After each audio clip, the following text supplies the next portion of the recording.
Hello, and a very warm welcome to Sleep Geography. I'm so glad you've chosen to join us for this gentle journey tonight. Find your most comfortable position now, letting your body settle into a state of ease and rest. Allow your pillows to feel softer, your blankets a little heavier as you begin to let go of the day. There is nothing else you need to do and nowhere else you need to be. You're in a safe and quiet space. As you begin to unwind, I would love to know where in the world you are listening from.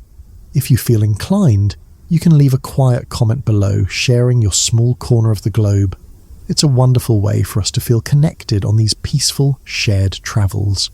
Tonight, our minds will drift to a place of ancient mountains and quiet gardens, a land where tranquility is woven into the very landscape itself. We will travel to the serene shores of Japan. If you enjoy these gentle journeys and wish to join us for more, a soft tap on the subscribe button ensures you'll never miss our travels. It is a quiet, simple way to support our channel, and so, with your permission, let us leave the waking world behind. Let your eyes drift closed and allow your breath to find its own slow, steady rhythm. Our gentle journey to Japan begins now. You're floating in a place of deep calm and quiet. There is no sense of a vessel, no feeling of a vehicle, only a gentle forward drift through a vast and silent space.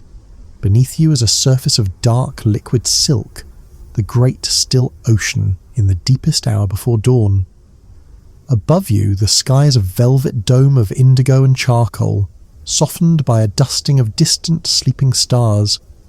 The air is cool and clean, carrying the pure, simple scent of salt and open water. It feels ancient and cleansing against your skin. You feel a profound sense of peace here, a feeling of being suspended between the deep sea and the endless sky. There is only stillness, and the gentle, almost imperceptible momentum carrying you forward. For a long, peaceful time, this is all that exists. The darkness, the quiet, the soft air. Your breath is slow and even, a gentle tide rising and falling in perfect harmony with the silent world around you. You're completely at ease, drifting without effort, without thought. Then you begin to notice a change on the far horizon. It is not a light, not yet. It is a subtle shift in the darkness. The line where the sea meets the sky, once a seamless join of two shadows, is now a faintly discernible edge. A deeper, more solid black has begun to emerge from the soft blackness of the night. You continue to drift, your pace unhurried and calm. As you move closer, this solid darkness begins to take on a form. It is a silhouette, long and low against the horizon. It has texture, it has presence. It is the first hint of land. The shapes are soft, undulating curves, the sleeping spines of ancient mountains rising directly from the quiet sea. There are no harsh angles, no jagged peaks. These forms have been worn smooth by eons of wind and mist and time. They look like a line of charcoal drawn by a master's hand, a single, graceful stroke separating the water from the sky. A profound sense of anticipation, soft and gentle, murmurs within you. You are approaching a place of deep and quiet beauty, and now the sky begins to awaken. Directly behind the long, dark spine of the mountains, the indigo of the heavens begins to soften. A pale, ethereal glow, the colour of a faint pearl, begins to seep into the fabric of the night. It grows slowly, patiently. First, a hint of violet, then a wash of the softest grey blue. The stars directly above this growing light begin to fade, dissolving back into the quiet sky.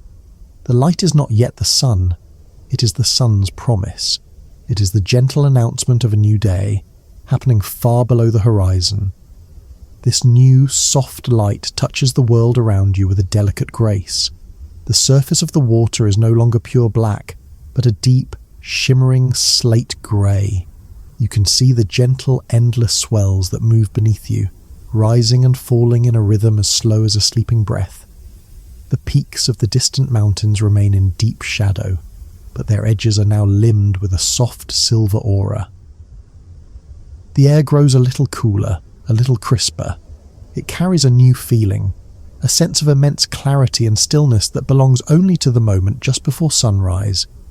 You drift closer still. The land is now a vast and tangible presence. You can see the separation of individual mountains within the range, their rounded peaks and the deep, shadowed valleys that lie between them. And within these valleys, you see something else. You see mist. It is not a fog that blankets everything, but a fine, luminous vapour that settles in the low places. It fills the valleys like soft white rivers, flowing slowly and silently between the dark, sleeping hills. It clings to the forested slopes in delicate, wispy veils, as if the mountains themselves have gently exhaled in their sleep. This mist has its own life, its own slow, deliberate movement. It is not static. You watch as a single, long tendril of vapour detaches from the main body and drifts slowly upwards, catching on the high branches of an ancient cedar before dissolving into the air. The mist breathes. As the light in the sky continues to grow, this mist begins to glow from within. It becomes a substance of pure light and air, shifting and swirling in currents too gentle to perceive. It is breathtakingly beautiful, a quiet and moving masterpiece of nature. It speaks of the deep moisture in the earth, of the cool night air meeting the sleeping forests.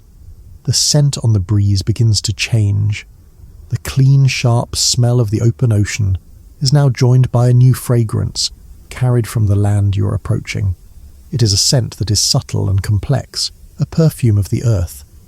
First, you notice the smell of damp soil and stone, a clean mineral scent that is ancient and grounding. It is the smell of a world rich with life, of rocks wet with dew and earth breathing out the cool of the night. Then, woven through it, comes the fragrance of trees.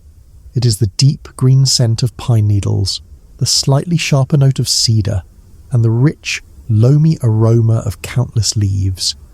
It is the collective breath of a vast ancient forest, a forest that has covered these mountains for millennia.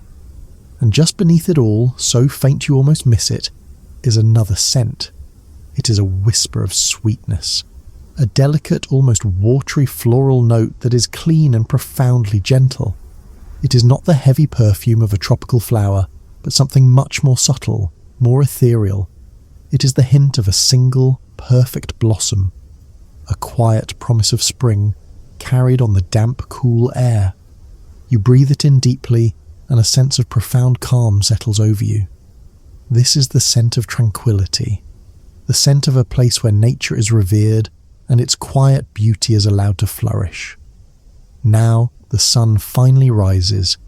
It does not burst over the horizon. Instead, it filters. A soft, pale gold light begins to pour through the thin layers of cloud that have gathered above the mountains. The light comes in gentle rays, in broad, soft-sheened strokes that paint the landscape in muted, beautiful colours. The sky transforms into a watercolour painting of soft greys, pale blues, and a gentle, buttery yellow. The mist in the valleys catches this new light and seems to dissolve into a golden haze, making the mountains appear as if they are floating on a sea of light. The dark green of the forested slopes is now revealed in 1,000 different shades. There is the deep, almost black green of ancient cedars, the brighter emerald of new pine growth, the soft grey-green of moss-covered branches. The entire landscape feels soft to the eye, as if viewed through a silken screen. You're close enough now to see the coastline. It is a quiet and intricate shore. There are no long, unbroken stretches of sand. Instead, the land meets the sea in a series of gentle coves and small, protected bays. The beaches are made of fine, dark grey sand, almost the colour of powdered stone that looks incredibly soft and smooth.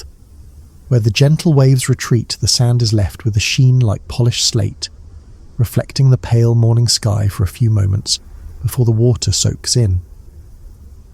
In other places, the shore is made of stones worn perfectly round and smooth by the endless gentle motion of the waves. They are not just smooth, they possess a deep, calming weight. You can almost feel their coolness in your hand.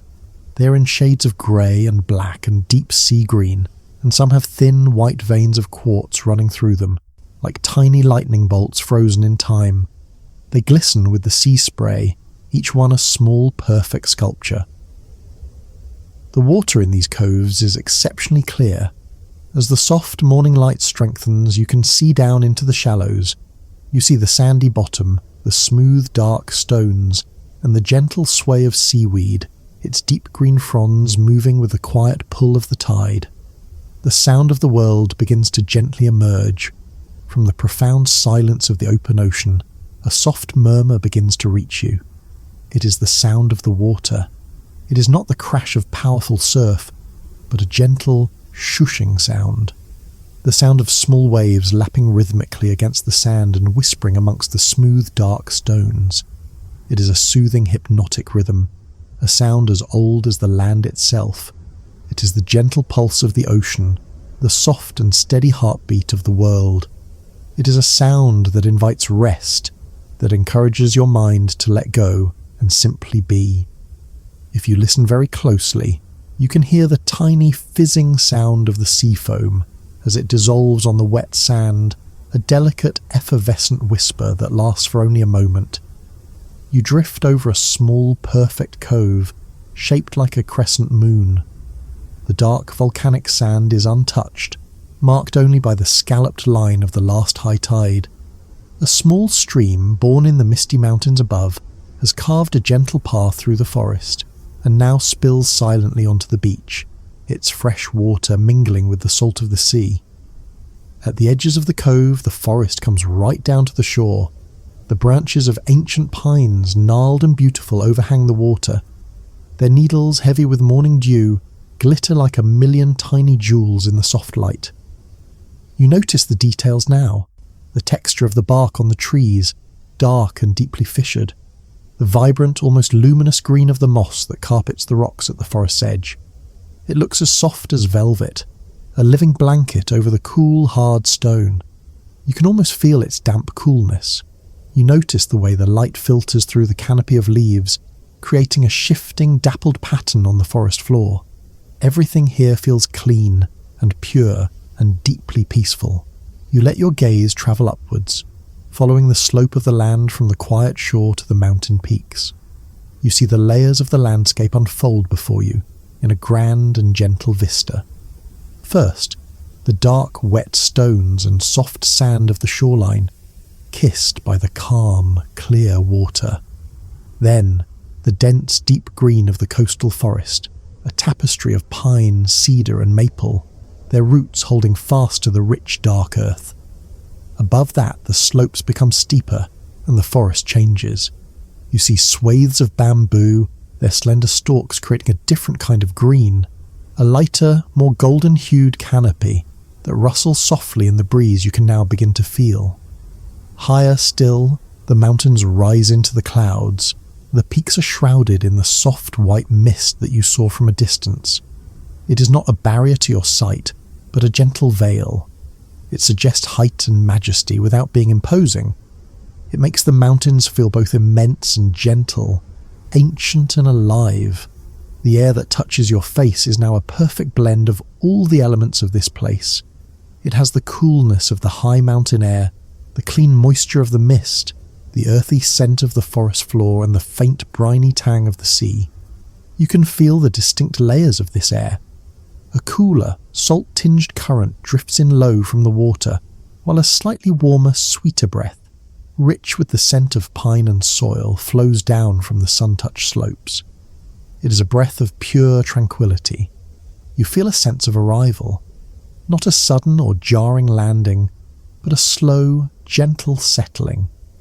A feeling of having reached a place where your mind can be still, where your body can be at rest. The grand vista before you is not just a landscape to be seen, but a feeling to be experienced. It is a feeling of harmony, the way the sea embraces the shore, the way the forest clothes the mountains, the way the mist softens every edge and line. Everything belongs. Everything is in its right and perfect place. You drift a little closer to the shoreline, your perspective lowering slightly, becoming more intimate. You can see the individual droplets of water clinging to the dark green pine needles overhanging the sand, Each drop holds a tiny, perfect reflection of the soft, golden morning sky.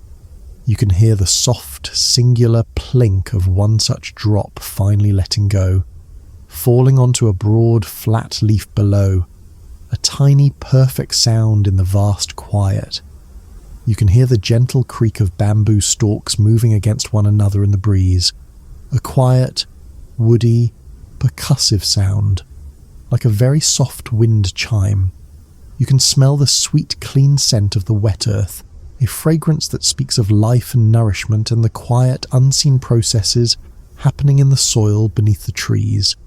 The light continues to soften and warm. The pale gold of sunrise is now giving way to a more diffuse, silvery white light as the sun climbs higher behind a thin veil of clouds. This light has a tangible quality. It doesn't just illuminate, it seems to fill the air itself. It makes the surface of the sea shimmer, not with a harsh glare, but with a million shifting points of soft, sleepy light, like a field of liquid diamonds. It turns the sea into a sheet of hammered silver. You focus on the movement in the scene, the slow, rhythmic pulse of the waves against the shore, the almost imperceptible drift of the high, thin clouds across the sky, their edges soft and feathery, the gentle, slow-motion swirl of the mist in the high valleys, the slight, soft shiver of the leaves in the forest canopy. Everything is moving, but everything is at peace. The movement is a gentle dance, a quiet expression of the life that flows through this place. It is a rhythm that you feel in your own body, aligning with your own slow, steady breath. In and out. The gentle shush of the waves. In and out. The soft whisper of the wind in the pines. You feel your own thoughts beginning to slow down, to soften at the edges, just like the mist-shrouded mountains. Any lingering concerns from your day begin to feel distant, as if they belong to another world, another time. They cannot touch you here, in this place of profound and gentle calm. Here, there is only the vastness of the sky, the strength of the mountains, the depth of the forest, and the endless, soothing rhythm of the sea. You have arrived, and this grand, quiet vista welcomes you. It asks nothing of you. It simply offers its beauty, its peace, its stillness. It is a sanctuary for the tired mind, a quiet harbour for the wandering soul. You let your awareness rest here, on this quiet coastline, under the soft, filtered light of a new morning in Japan. You feel the gentle air on your skin. You hear the soft murmur of the sea. You see the deep, restful greens of the ancient forest. You're safe. You're calm, you're at peace, and the journey has only just begun. Your gentle drift comes to an end. You feel a sense of grounding, of a soft and weightless arrival. You are now standing on the shore of the small crescent cove you observed from above. The transition is seamless, as if you have simply thought yourself here. The world feels different from this perspective, more intimate, more real. You look down at your feet.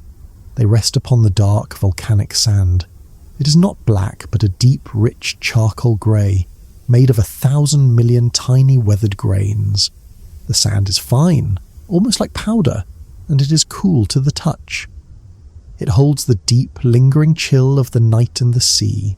You curl your toes, feeling the minuscule grains shift and separate. A soft, cool caress. A faint breeze stirs from the water, lifting a few of the lightest grains and sending them dancing in a tiny silent swirl just above the surface before letting them settle again. You take a gentle step. The sand gives way softly, moulding perfectly to your form before settling. It makes almost no sound. A faint, soft whisper, like falling dust. You walk towards the water's edge. The sand here is dark, wet, and firm. It has the sheen of polished slate, reflecting the soft, pearlescent light of the overcast sky. Every detail is mirrored perfectly for a fleeting moment. A wisp of cloud, the silhouette of a pine branch, the pale disk of the hidden sun. A gentle wave, no more than a ripple, glides silently up the shore, It is a sheet of clear, moving glass that unfolds across the sand. Its edge is a line of delicate, effervescent foam, like a lace of tiny bubbling pearls. The foam whispers as it dissolves, a sound so quiet it is almost just a feeling.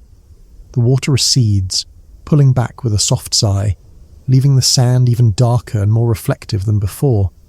The light seems to pool in the thin film of water, creating a moving liquid mirror.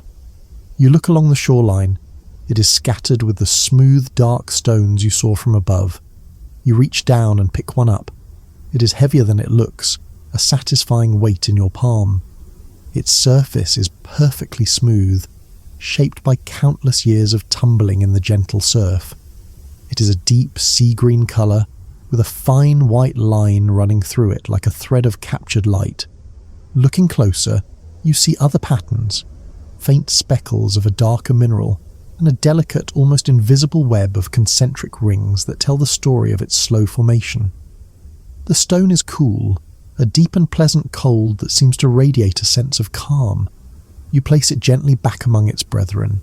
It settles with a soft, solid click, a sound of permanence, of belonging.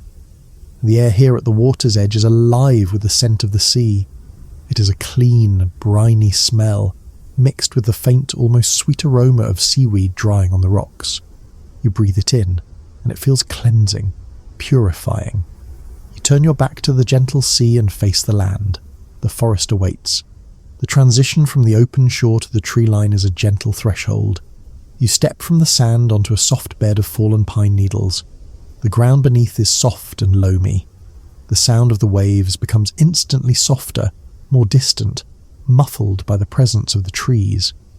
The air temperature drops by a noticeable degree, a sudden, pleasant coolness as you pass from the open sky into the deep shade. The light changes completely. You are now standing beneath a high, green canopy. The silvery white light of the sky is filtered through countless layers of needles and leaves, casting a soft, dappled emerald glow on everything below. The air is still and cool. It feels ancient, undisturbed. The silence here has a weight, a presence. It is not an absence of sound, but a deep, resonant quiet. You are in a grove of old pines. Their trunks are thick and sturdy, their bark a deep, textured pattern of reddish-brown and grey. Higher up, the branches are gnarled and twisted, shaped by centuries of wind from the sea. They reach out like long, welcoming arms. The air here carries a different scent. The salt of the sea gives way to the deep, rich perfume of the forest. You can smell the sharp, clean fragrance of pine resin, warming slightly in the morning air. Beneath that is the smell of damp earth, a grounding, elemental scent of life and decay and renewal. It is the quiet, patient smell of time itself. You walk deeper into the woods. Your steps are silent on the soft carpet of needles. The ground is springy, yielding gently with each footfall before rising again. You pause and look down, seeing the intricate weave of seasons past, a layered history in shades of brown and gold. The world feels hushed here, as if in reverence. The only sounds are the ones you focus on, the gentle creak of a high branch moving in a breeze you cannot feel, the soft, dry rustle of a single leaf as it spirals down to the forest floor. You come to a large, moss-covered boulder. It is not just a rock, it is a world unto itself. The moss that covers it is a living tapestry of 100 shades of green. There is the bright, almost fluorescent green of new growth, the deep, velvety emerald of the established carpet, and the dark, almost black green in the deep crevices of the stone. You reach out and touch it. The moss is cool and damp. It feels softer than velvet, like a dense, living sponge. Your fingers sink into it slightly, and you can feel the coolness of the hard, unyielding stone beneath. It is a feeling of immense age, of quiet, patient life thriving on an inert foundation. You notice the structure of the moss, the millions of tiny individual stems and leaves that make up the whole, a miniature forest upon the stone. Tiny delicate ferns grow from the cracks in the boulder, their fronds like perfect miniature green feathers. Droplets of dew are gathered on the tips of the moss, each one a tiny crystal sphere holding a perfect upside-down image of the forest canopy. A tiny iridescent beetle, no bigger than a grain of rice, slowly navigates this world of dewdrop globes, its movements patient and deliberate. This place is a garden, grown by nature, tended by time. You continue your gentle walk, moving further inland, further into the heart of the quiet. The pines begin to mingle with other trees. You see the broad, gentle leaves of Japanese maples, their branches creating intricate, delicate silhouettes against the filtered light. And then you see the cedars, the sugi. They are immense. Their trunks rise straight and true, pillars holding up the sky. Their scale is hard to comprehend. They feel less like trees and more like silent, gentle guardians of this ancient place. Their bark is soft and fibrous, a reddish-brown colour that seems to glow with a warm, internal light where the sun dapples it. You trace a line on the bark with your finger, feeling the long vertical grooves and the soft, slightly stringy texture. At the base, the roots are like great sleeping serpents, half buried in the earth, anchoring this giant to the land with an unseen, unbreakable grip.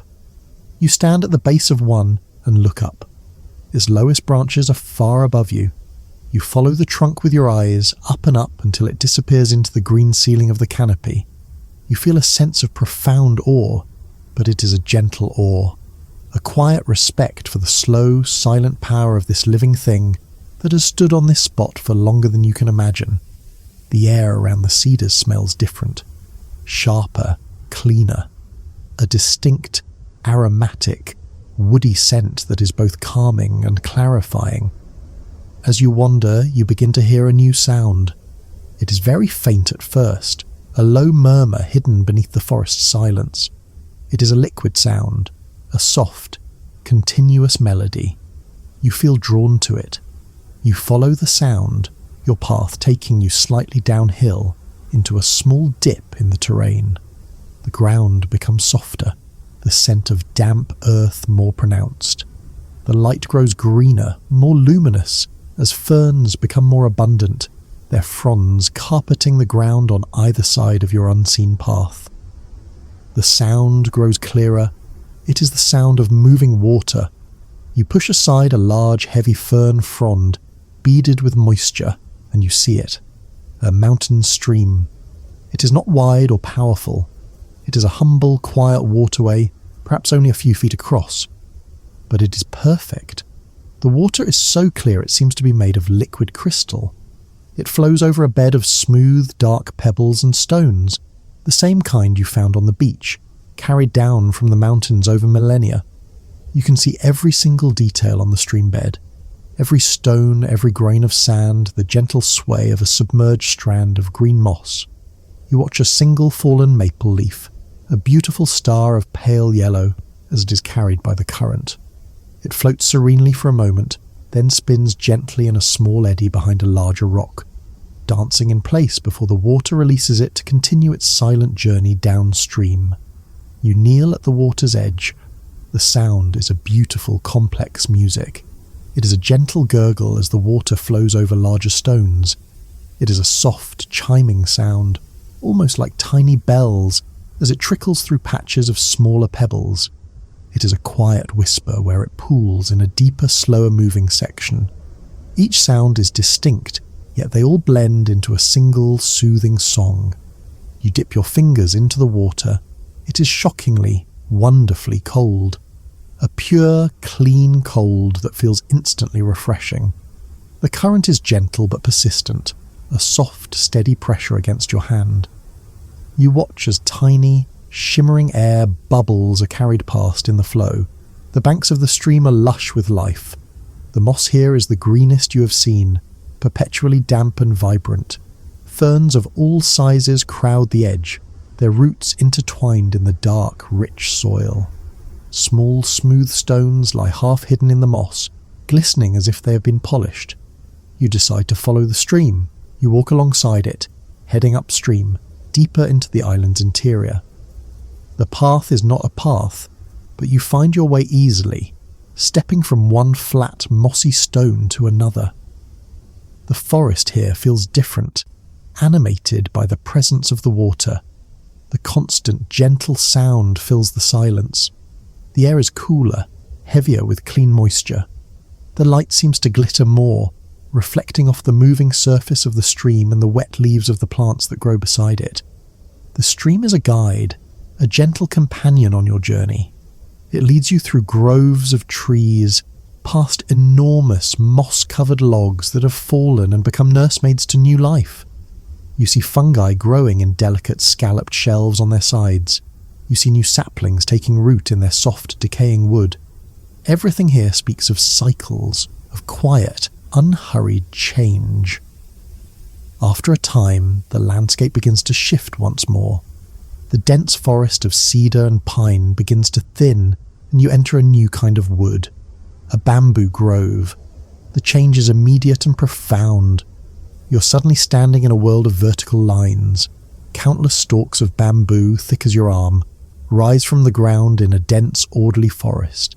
They're a vibrant, luminous green, their surface is smooth and cool to the touch.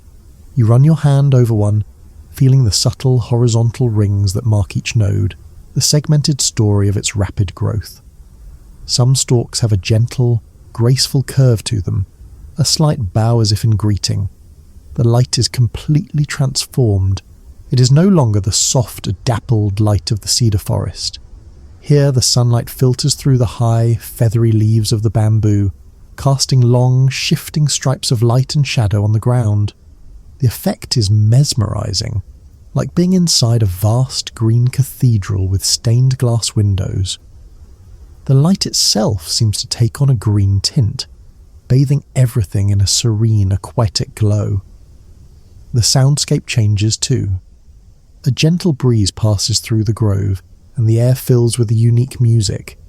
You hear the soft, dry rustle of tens of thousands of slender leaves high above you, and you hear the bamboo stalks themselves, gently knocking and creaking against one another. It's a quiet, woody, percussive sound, a natural wind chime.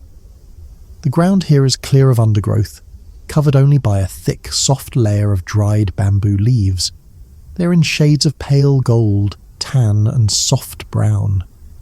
They make a soft, papery shuffling sound as you walk over them, a crisp counterpoint to the gentle creaking above.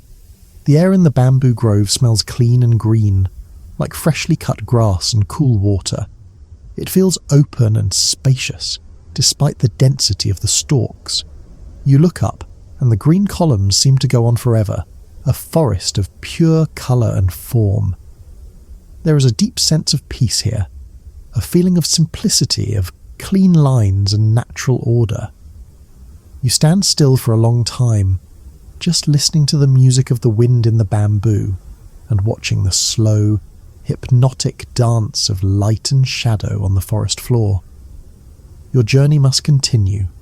You leave the bamboo grove behind, its unique music slowly fading, replaced again by the quiet of the deeper woods. The path, still guided by the gentle stream, begins to climb. The lay of the land is changing. You're beginning your ascent into the mountains. The ground becomes steeper, the earth giving way to more stone. Your path is now a series of natural steps formed by rocks and thick, gnarled tree roots. They are covered in a thin, resilient layer of moss, providing a soft, sure footing. The act of climbing is gentle, a deliberate placement of each foot, a steady rhythm that matches your slow breath. The trees change as you gain elevation. The immense cedars give way to hardier trees. You see birches, with their beautiful peeling white bark, and sturdy mountain maples, their leaves beginning to show the first faint hint of autumn colour at their edges. The forest is thinning. More light penetrates the canopy. You begin to catch glimpses of the sky, a soft, hazy blue-grey through the thinning leaves. The air becomes cooler, crisper. It feels lighter in your lungs, purer. You pass large outcrops of rock, ancient stone pushing its way through the thin mountain soil. These rocks are not smooth like the ones in the stream. They are rough, textured, and covered in intricate circular patterns of pale green and grey lichen. You look closely at one, seeing the fractal complexity, the way one circle of growth overlaps another. It looks like an ancient, unreadable map, a testament to time moving at a pace too slow to perceive. The sound of the stream has changed.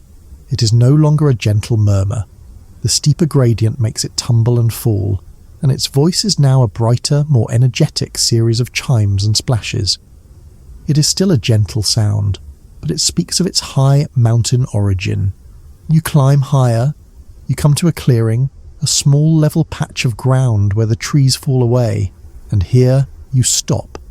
The view has opened up before you.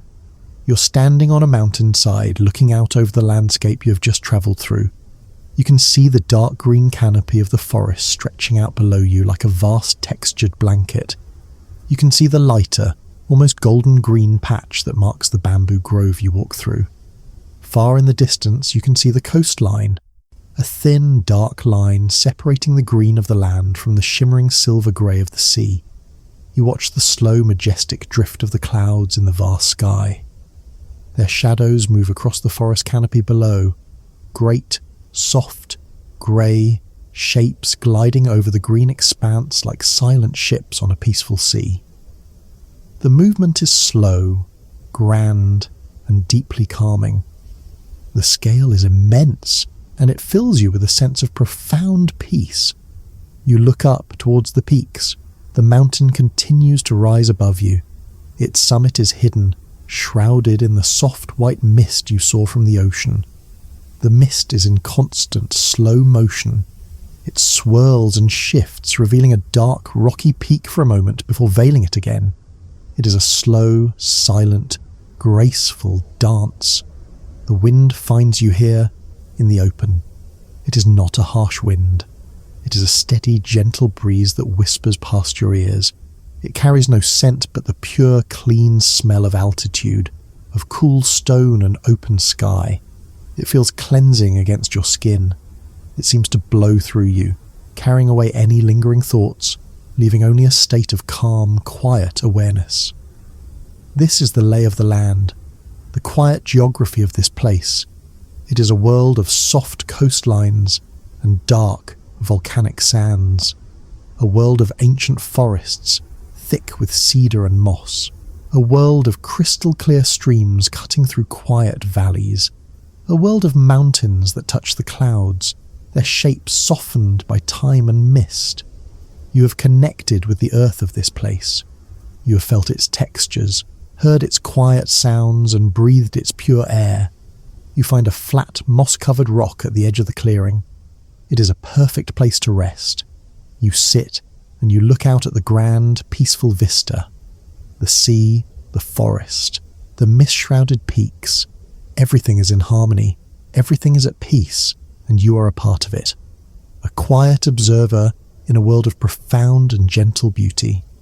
You feel grounded, still, and deeply, deeply calm. Your breath is slow and even, your body is at rest, your mind is clear, you just are. Here, now resting on a mountainside in Japan. You're resting on the mountainside. The view is vast and quiet. The world below is a soft blanket of green. The sea is a line of silver. Time passes slowly here. Or perhaps it does not pass at all. There is only the soft air, the slow drift of clouds, the deep, quiet peace. You feel your own breath sink with the slow movement of the mist. Your body feels heavy and relaxed on the cool stone. You feel connected to the mountain, a part of its stillness. You feel rested. Your mind is still. You decide to move, a slow, easy motion. You turn from the view. You look back toward the mountain, and there you see it. A path. It was not there before, or maybe you did not notice it. It emerges from the trees as if it was always waiting. It is a simple path of stones, flat grey stones set into the earth. They are old, worn smooth by time and countless footsteps.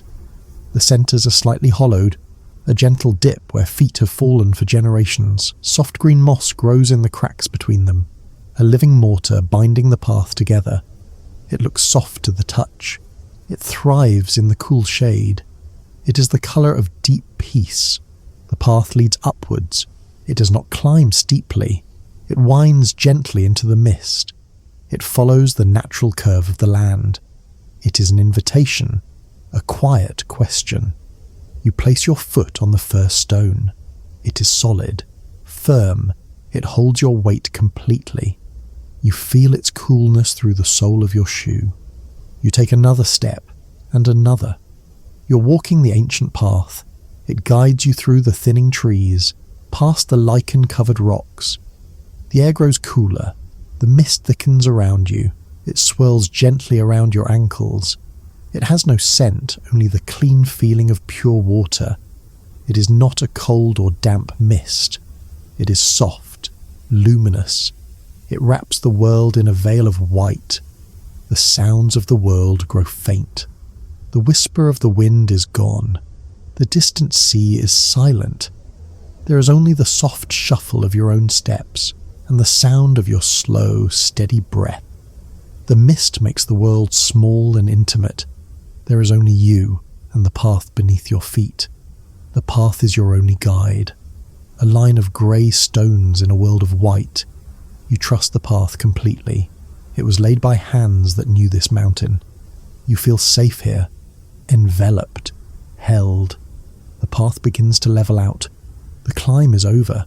You walk a few more steps. The grey stones become wider, more deliberate, and the mist begins to part. Not all at once, but in slow, swirling gestures. A shape emerges from the white, dark and solid. It is a gate. It is made of wood. 2 thick pillars, a long, curved beam across the top. The curves are graceful, like a bird's wings. The wood is ancient, the colour of dark, wet earth. Its grain is deep and beautiful, raised by centuries of rain and sun. You can see the story of the seasons written on its surface. It has no doors, no lock. It does not keep anyone out. It is an entrance, a threshold. It marks a change in the space. From the wild mountain to a place of peace. You pass through the gate. The mist seems to stay behind you, as if it respects the boundary. You're now in a wide, open courtyard. The ground is not earth, but fine, pale gravel. The change in sound is immediate.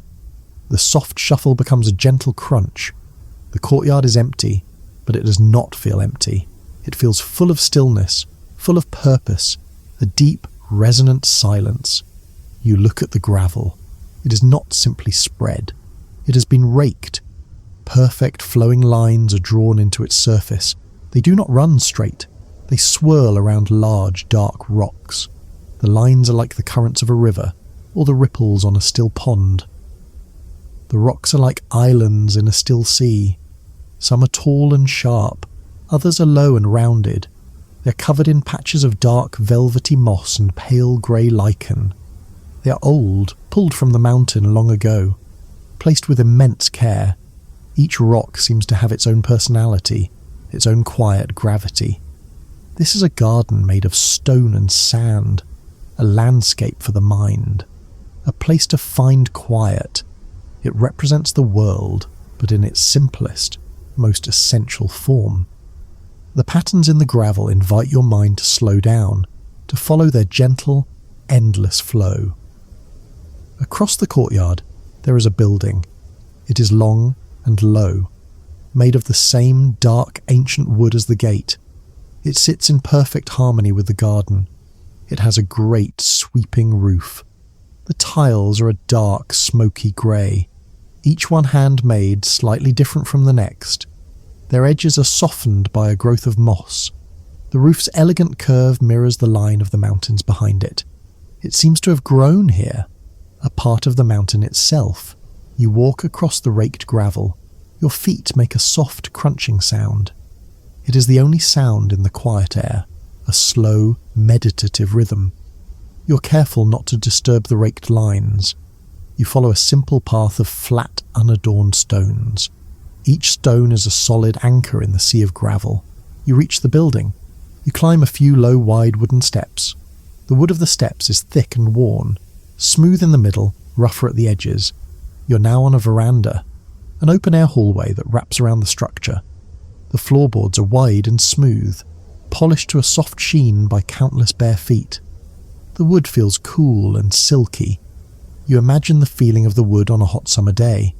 It is a space that is neither inside nor out. It is a bridge between the two.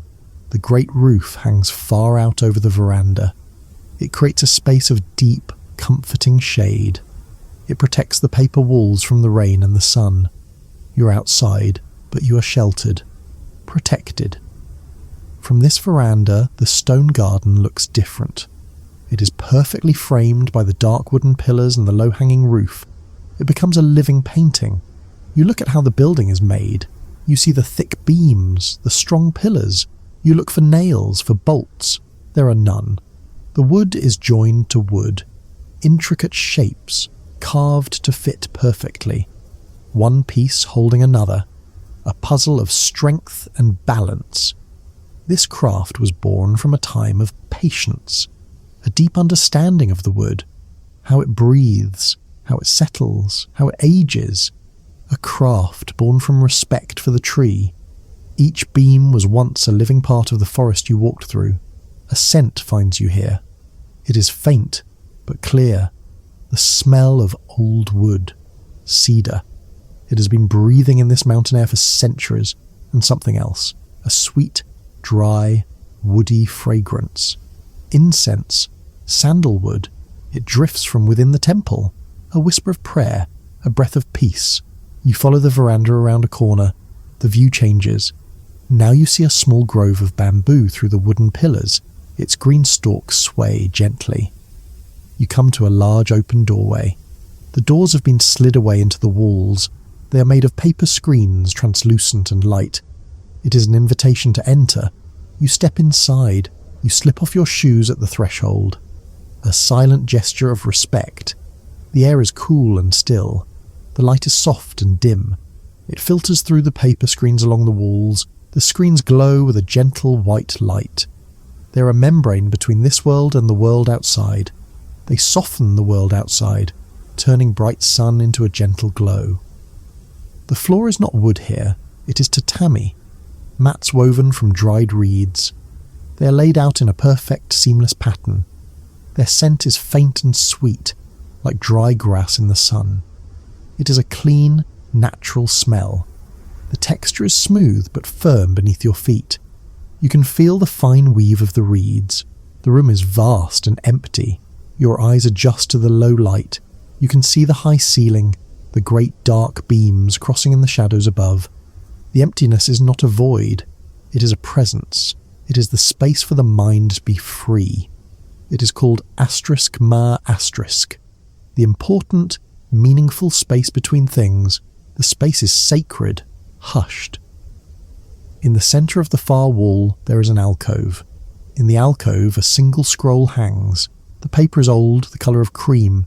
It is mounted on a backing of dark patterned silk. On it a painting. It is made with black ink. Only black ink, but it holds 1,000 shades. The deep, solid black of a nearby rock. The soft, watery grey of distant mountains. The pale, almost invisible grey of the mist. The pure white of the paper is also part of the painting. It is the snow. It is the sky. It is the unsaid. It is a painting of the landscape you just left. The mountain. The mist. A single, gnarled pine tree. It was made with a few perfect strokes. A single flowing line creates the slope of the hill. A series of soft, wet smudges becomes the mist. A burst of sharp, dark flicks of the brush creates the pine needles. Every stroke is alive with energy and control. It is not just a picture of a mountain. It is the feeling of the mountain, its strength, its peace, its ancient spirit. Captured on paper with water and soot and silence. You imagine the artist, sitting in this quiet room, in a state of deep meditation, grinding the ink stick on a wet stone. A flat, dark stone with a well for water. The slow, circular motion. The faint, gritty sound. The smell of the ink, earthy and unique. The black ink pooling, dark as a starless night. holding a soft brush made of animal hair, the handle of smooth bamboo, dipping it in the ink, then in the clear water, finding the perfect shade of grey on a small porcelain dish, holding the breath, clearing the mind of all thought, then a single fluid movement, a mark that cannot be erased, an act of pure focus, of deep, quiet connection to the world. You leave the great hall, the profound quiet lingers with you. You follow a covered walkway. Its wooden floor creaks softly with your steps. It leads to a smaller building at the back. This place feels different, more humble, less a temple, more a workshop. The air smells of clay and damp earth, a grounding primordial scent. You look inside an open door. A man sits at a low wooden wheel. It is a kick wheel powered by his own foot. He is old, his hands are strong and steady. His face is a mask of calm concentration. In front of him, a lump of wet grey clay spins, a silent spinning top of earth. His hands are covered in the wet clay. They are an extension of his will. They do not force the shape. They gently guide it. They listen to what the clay wants to become. His thumbs press into the centre. The walls begin to rise, a slow, magical growth. The clay climbs towards his gentle fingers. A cylinder forms. Then he cups the outside, feeling the form. A gentle pressure from within, a steady support from without. The shape of a simple bowl emerges from the lump of earth. The sound of the wheel is a soft, steady whirring, a low hum that fills the small room. It is a sound of creation, of patient work. The only other sound is the soft, wet whisper of his hands against the spinning clay. The bowl is finished. He stops the wheel. He takes a thin wire and pulls it through the base, cutting the bowl from the lump. He lifts it carefully. His movements are slow and certain. It is not perfectly symmetrical. One side is slightly higher. The rim is a little uneven, a subtle wave. It is perfect in its imperfection. This is wabi-sabi, the beauty of things that are modest, humble, and aged. It has the mark of the hands that made it, the spirit of the quiet moment it was born in. You see other bowls on shelves around the room, in various stages of becoming. Some are wet and grey, freshly thrown. Others are dry, a pale, dusty colour, waiting for the fire. They are fragile in this state. You see shelves of finished pieces transformed by flame. They are waiting to be used. Their colours are the colours of the earth, creams and greys and deep iron reds. The glazes are like a thin layer of glass, sometimes smooth, sometimes crackled in a fine web, sometimes the colour of the sky after a rain, sometimes the colour of moss on a dark stone, sometimes a deep dark brown like the temple wood. You touch one of the finished bowls. It is cool and smooth, but also slightly rough with a pleasing texture. It is solid and reassuring. You can feel the subtle ridges left by the potter's fingers. You hold in your hands a piece of the mountain, mixed with water from the stream, shaped by quiet hands, transformed by fire, a simple, beautiful thing, made for holding tea, or rice, or for just being held. The path leads you on. You leave the potter's quiet workshop. You find yourself in a small enclosed garden, a tiny, perfect world. This garden is not for viewing from afar. It is for being within. A maple tree stands in the centre. Its leaves are just beginning to turn red at the tips. A stone lantern covered in moss sits beside a pool of water. It is old and grey, its form simple and strong. It is not lit, but it holds the idea of light in the darkness. The water is dark and still. It perfectly reflects the sky and the maple leaves. A single drop of water falls from a bamboo pipe into a small stone basin below. It is a slow, patient rhythm, an offering of sound to the silence. It lands in the pool. Plink. A perfect, clear sound. Ripples spread across the surface, distorting the reflection for a moment. Then stillness returns. You're led to a small house, a tea house. It is made of light wood and paper screens. The entrance is a low doorway. You must bow your head to enter. A gesture of humility, you slide open a door and enter. The room is simple, the floor is tatami. There is no furniture, just a clean, empty space. A single flower arrangement sits in an alcove, a single camellia branch in a simple vase, one perfect white flower and a few green leaves. It is all that is needed. In the centre of the room, a woman kneels. She wears a simple kimono of a soft, quiet colour, like the morning mist. Her movements are slow, deliberate, and full of grace. Every motion has a purpose. Nothing is wasted. She's preparing tea. An iron kettle sits over a small bed of glowing charcoal in a sunken hearth. The charcoal makes no smoke. It gives off a deep, silent heat. You can feel its warmth from across the room. You can hear the water in the kettle begin to sing, not a boil, but a soft, low hum, a sound like the wind in high pine trees. The Japanese call it matsukaze, the wind in the pines. She takes a small wooden scoop carved from bamboo. She measures a bright green powder into a ceramic bowl. The bowl is dark and earthy, like the one from the potter's workshop. Its glaze is uneven, a landscape of its own. The green powder is vibrant, the colour of the most brilliant moss in the deepest forest. It is matcha. Finely ground tea leaves. She ladles hot water from the kettle into the bowl. The ladle is also made of bamboo, long and graceful. A small cloud of steam rises, carrying a sweet grassy scent. Then she takes a whisk. It is made from a single piece of bamboo split into 100 fine tines. It is a work of art in itself. She whisks the tea. Her movements are fast but light, a blur of motion from her wrist. The sound is a soft, frothy scratching. The tea is transformed. It becomes a thick jade-green liquid, topped with a layer of delicate foam. The ritual is complete, a simple act. Water, a leaf, a bowl, turned into a moment of pure, focused peace, a ceremony of stillness. This moment is called Ichigo Ichi-ii. One time, one meeting. This exact moment will never happen again. It is to be cherished. She offers the bowl to you. You take it in both hands. It is warm. The heat seeps into your palms, a grounding, comforting warmth. You admire the bowl's unique beauty. You turn it slightly in your hands, a gesture of respect. You raise it and drink. The taste is rich, earthy, slightly bitter, but with a deep, lingering sweetness. The taste of the clean earth and the warm sun.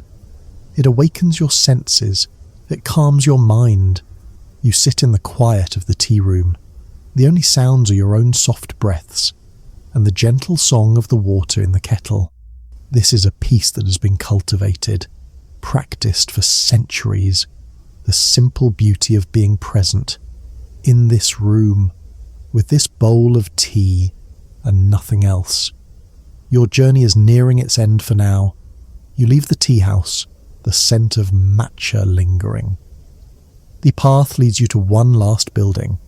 It is a long, low house, filled with a soft, rhythmic sound, a quiet, steady beat.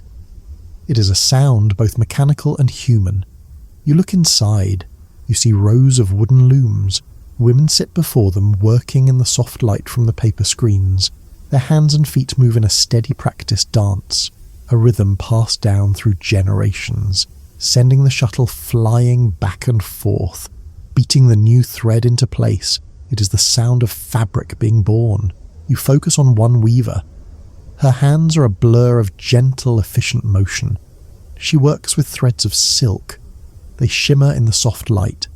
The threads are wound on bobbins, a palette of quiet colours. Colours of the crane's wing, the evening sky, the deep sea, the autumn maple leaf.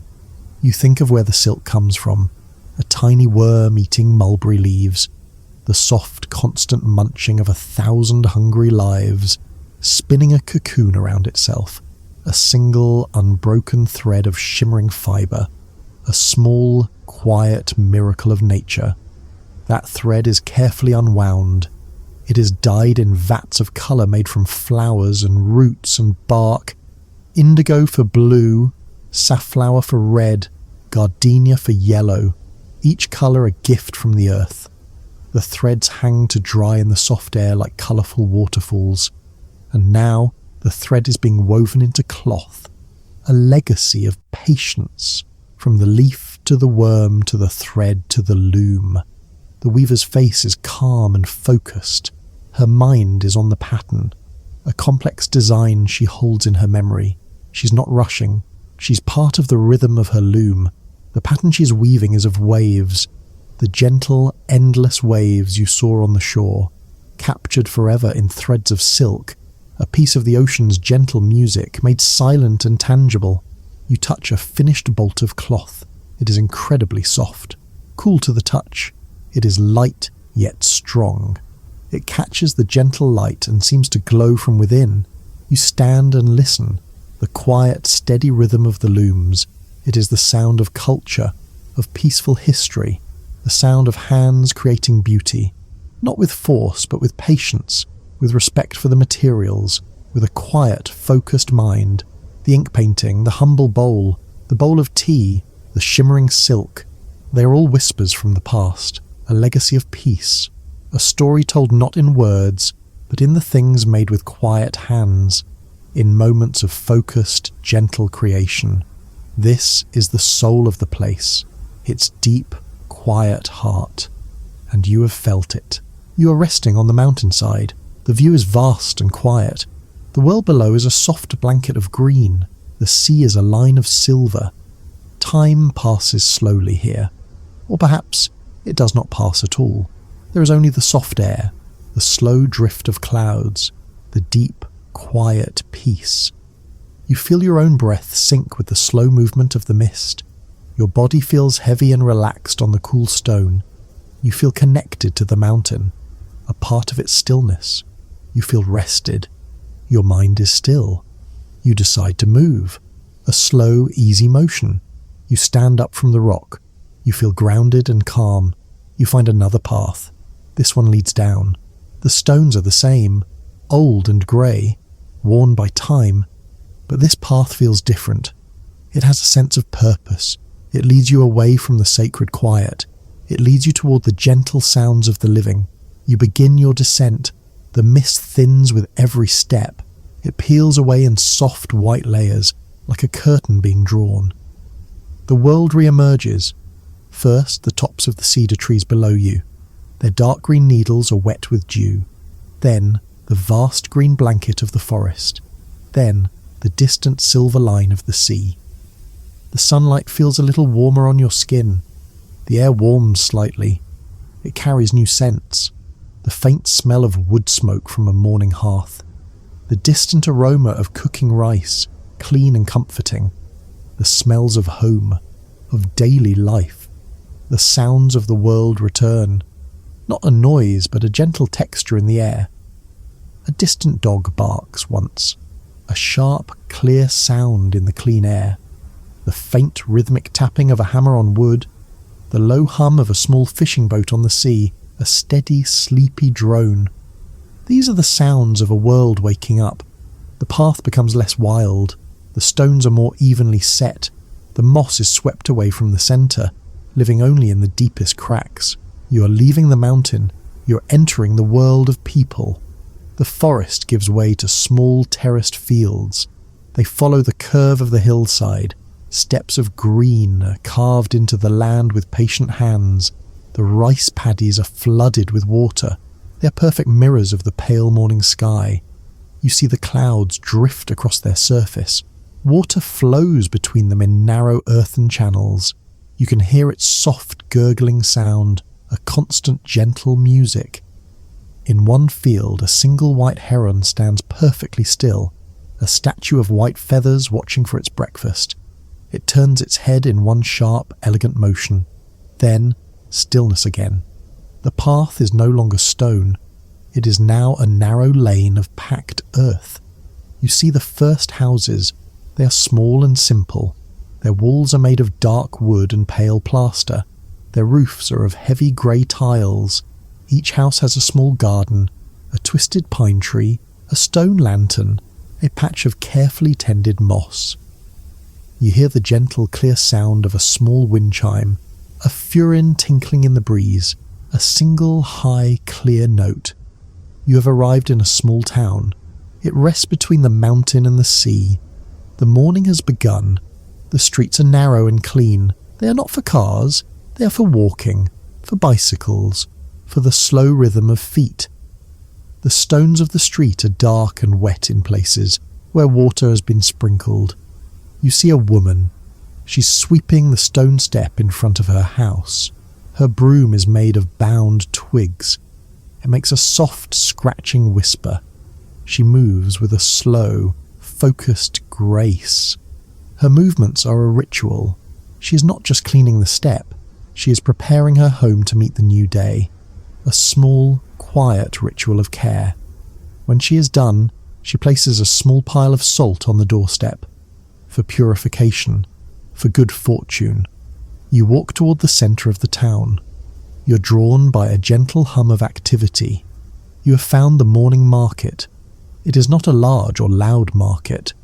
It is a quiet gathering of neighbours. It is held in a small open square. Vendors stand behind low wooden tables. They do not shout. They smile and nod. Their voices are soft. The air is filled with the smell of fresh earth and the clean sea. You stop at the first table. It is a celebration of the earth, a vegetable seller, an old woman with kind eyes and hands like tree roots. Her face is a map of sunny and windy days. She has arranged her vegetables like jewels. Each one is perfect. There are carrots, pulled from the dark earth this morning. The soil still clings to their fine root hairs. A drop of dew still clings to a green frond. They are a deep, vibrant orange. She has washed them in a wooden tub of clear water. The water is cold from the well.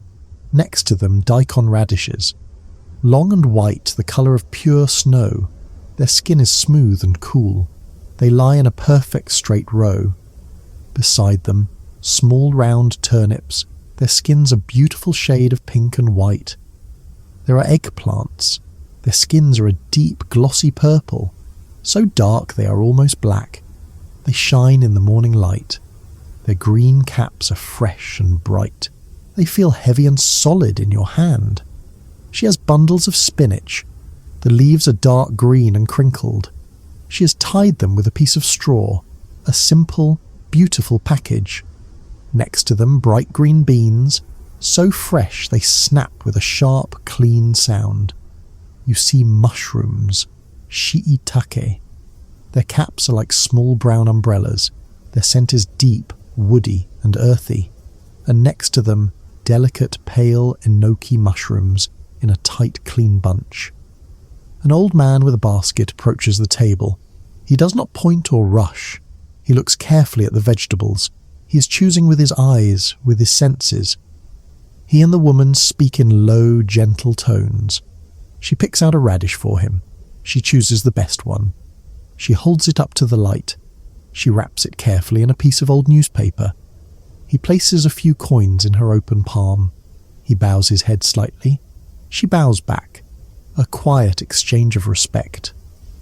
You move to the next stall. The scent of the sea is here. A fisherman stands behind a table. The table is wet, constantly wiped clean. His fish are laid out on a bed of crushed ice. He has an old whetstone, and you hear the soft as he sharpens his long, slender knife. The blade is a sliver of moonlight. The fish glitter and shine, silver and blue and pink. Their eyes are clear and bright. They look as if they are still dreaming of the deep ocean. You see horse mackerel with a sharp silver line down their sides. You see beautiful red sea bream, the fish of celebration. His hands are sure and quick. His knife is very sharp. A woman chooses a fish. He takes it up. In a few fluid motions, he prepares it. The sound of the knife is a soft, slicing whisper. The scales fly off in a shower of silver dust. He works with no wasted effort. A craft learned over a lifetime on the water. A dance between hand and blade and fish. He wraps the clean fillets in a green bamboo leaf. It is a beautiful and practical wrapper, imparting its own faint, clean scent. You smell something new, warm, sweet, and clean. The scent of soybeans. You find a small stall where a man is making tofu. A large wooden barrel steams gently. The air around it is warm and humid. He lifts a cloth full of soft white curd. Steam rises with it. He places it into a wooden press. A clear, sweet-smelling liquid runs out. He uses a simple lever to press the water out. The old wood of the press creaks softly. His movements are methodical and patient. When it is ready, he lifts out a perfect block of tofu. It is the colour of cream. It quivers slightly. It is soft and delicate. He places it into a tub of cool, clear water. It floats there, a soft white cloud. A woman buys a block. He lifts it out with a small net. He places it in her bowl of water that she brought from home, a simple, pure food, made the same way for 1,000 years. You find another stall, the smell is sharp and salty. A pickle maker. Large, dark wooden tubs line her stall. Heavy stones sit on top of the wooden lids, pressing the vegetables. She lifts a lid. The aroma is intense and delicious. You see the bright pink of pickled ginger, the pale yellow of pickled daikon, the deep purple of pickled cabbage. She uses long wooden chopsticks to pull a few pickles from the brine for a customer. They drip with the salty liquid. They are a taste of tradition, a way to preserve the harvest. The market is a place of quiet rhythms, the soft talk of the vendors, the careful selection of food, the gentle clink of coins, the shuffle of feet on the stone plaza. It is a dance of daily life, a dance of nourishment and community. As the morning deepens, you leave the market. You wander down a narrow side street. You hear a familiar sound, the soft, steady whir of a potter's wheel. You look through an open doorway. It is the potter from the mountain. His workshop is here, in the town. It is open to the street. Sunlight streams in, illuminating the dust motes dancing in the air.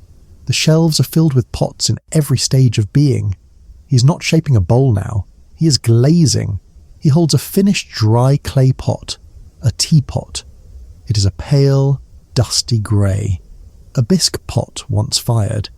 It has a rough, porous texture. He dips a soft brush into a bucket of dark liquid. It is a liquid of crushed rock and minerals, a liquid that will become glass in the fire. With a steady hand, he paints a design on the teapot. It is not a complicated picture, just a few simple strokes.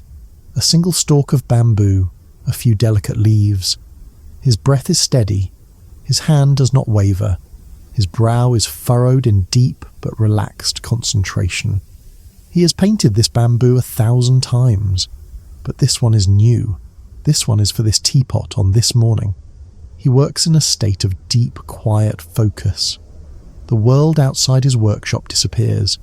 There is only the pot, the brush, and the slow, steady movement of his hand. You walk on. The town is a place of makers, of quiet work. You pass another open shop front. The air smells of old paper and ink. A calligrapher. An old man sits on a cushion on the floor. Before him is a low, dark table. The wood is stained with black ink spots from years of work. On the table, his tools, the 4 treasures. A brush with a handle of smooth, dark bamboo. An inkstick with a dragon carved into its side. An inkstone, a heavy dark slate, worn smooth by years of use. And paper. A sheet of white, fibrous paper held down by a heavy iron weight shaped like a small mountain. He's preparing his ink. He pours a small amount of clear water into the well of the stone. He picks up the inkstick. He begins to grind. A slow, circular motion. His eyes are closed. He is not thinking. He is feeling the texture.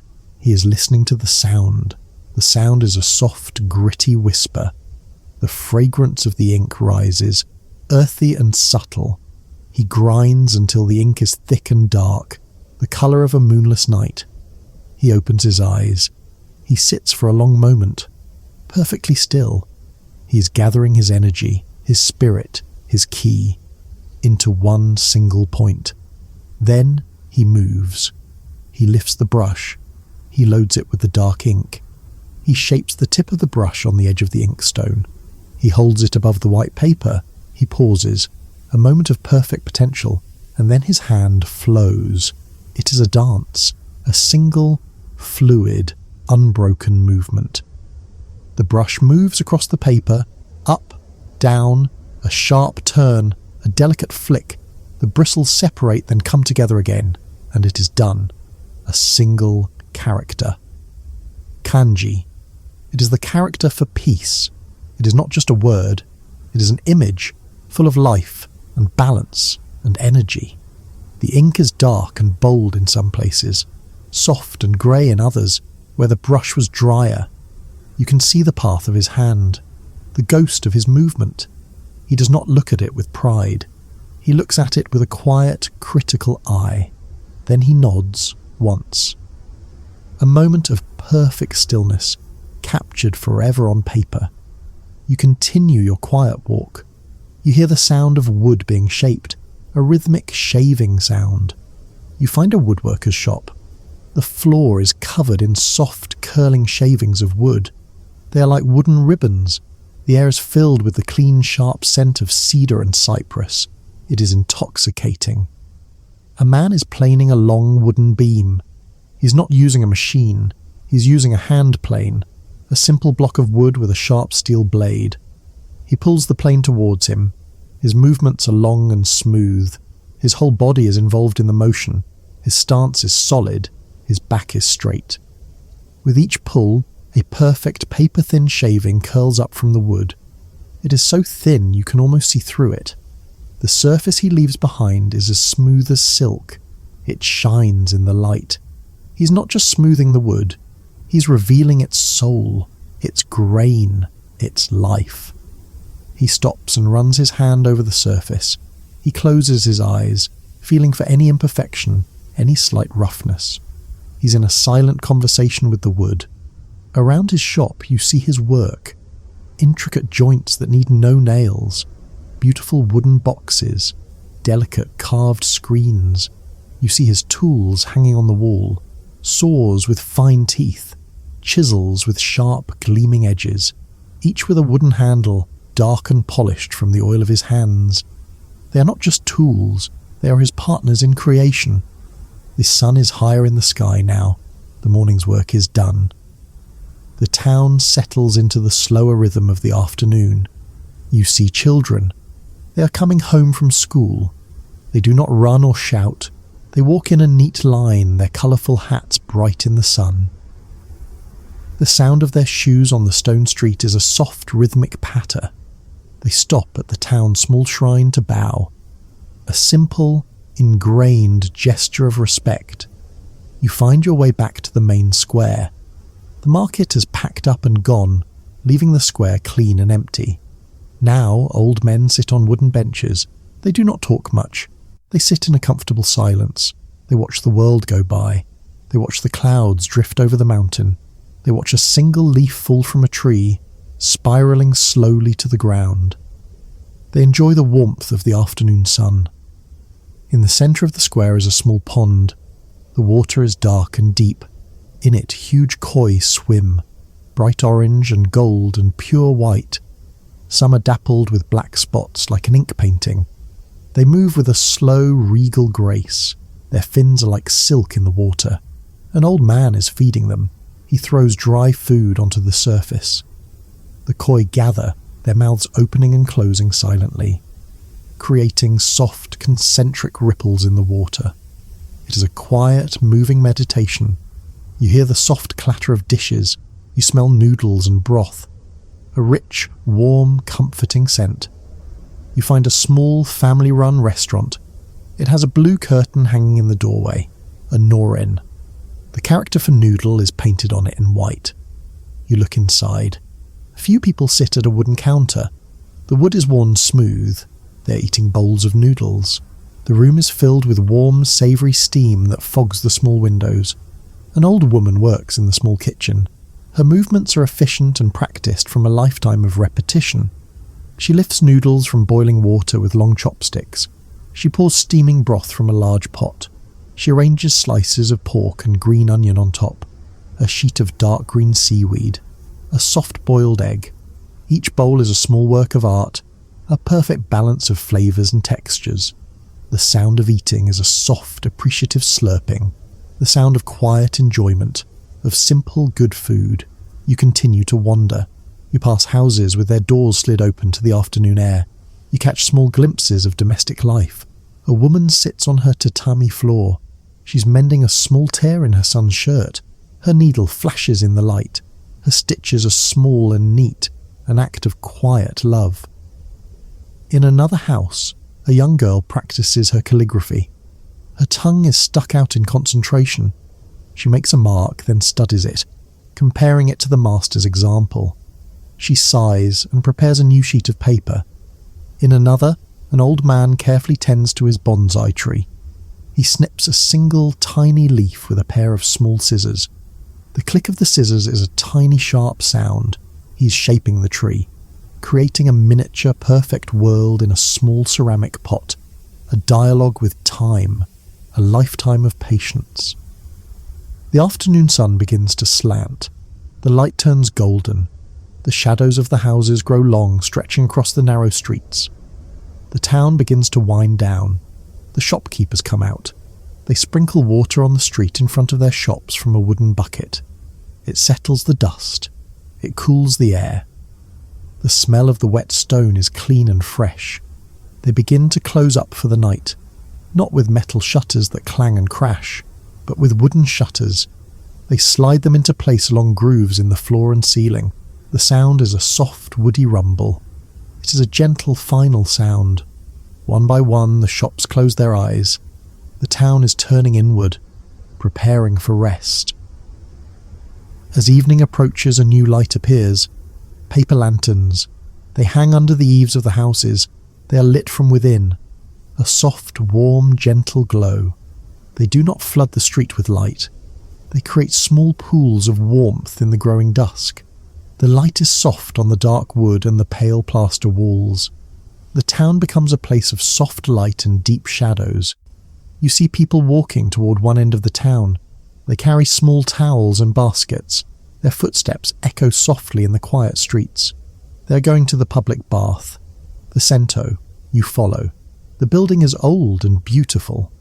A tall chimney reaches for the sky. A curtain in the doorway separates the men from the women. You can hear the sound of splashing water from within, the sound of people washing, the sound of quiet conversation and laughter. The air that drifts out is thick with steam. It smells of soap and clean, hot water, and the faint woody scent of cypress. It is a place of ritual cleansing. Washing away the work of the day, soaking in the hot water, becoming clean and relaxed before returning home. A quiet, communal act of renewal. The sky is now a deep indigo. The first stars are appearing above the dark silhouette of the mountain. The town is almost completely quiet now. The only sounds are the gentle chirp of crickets and the distant, deep, resonant sound of a temple bell. It rings from the temple on the mountain where you began. The sound rolls down the hillside. It is not a harsh sound. It is a wave of pure vibration. It washes over the town, a deep vibrating sound that you feel in your chest.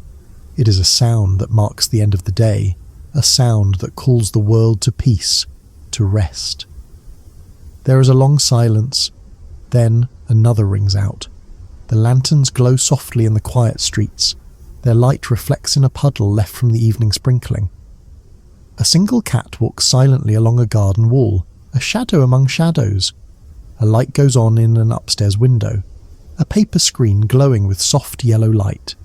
You see the silhouette of a person moving inside, the simple, quiet beauty of a life, of a day lived in peace. You have witnessed the rhythm of this place, the gentle pulse of daily life, the quiet dignity of work, the simple grace of small rituals. You feel a deep sense of calm, a sense of connection to this peaceful human world. You are ready for rest. The town is ready for sleep. The day is done. The last bell is faded. Its deep, resonant hum has dissolved into the night air, leaving a more profound silence in its wake. The town is asleep behind you. The paper lanterns are soft, distant stars, glowing warmly in the quiet streets you have left behind. You're walking in the peaceful dark. You feel a pull away from the sleeping houses. a desire for a deeper stillness. Your body feels light. Your mind is clear. You find a path you have not seen before. It leads away from the town square. It leads towards the open darkness, towards the scent of the cool night. The path is narrow. It is made of flat, dark stones. They are cool and solid under your feet. They make a soft, solid sound with each step. A quiet, reassuring rhythm in the immense quiet. A low stone wall runs alongside it, covered in a soft, thick blanket of old moss. You run your hand along the top of the wall as you walk. The moss is cool and damp. It feels like velvet. It has the deep, ancient coolness of stone and shadow. It feels alive. The air is different here. The scent of wood smoke and cooking fires is gone. It is replaced by the smell of the damp earth, the smell of night-blooming flowers, a faint, sweet, almost ghostly perfume you cannot name, the smell of wet leaves and clean, still air. It is the pure breath of the sleeping land. You walk away from the town's gentle light. The darkness that greets you is not empty. It is not frightening. It is soft and welcoming. It feels like a familiar room, comforting and safe.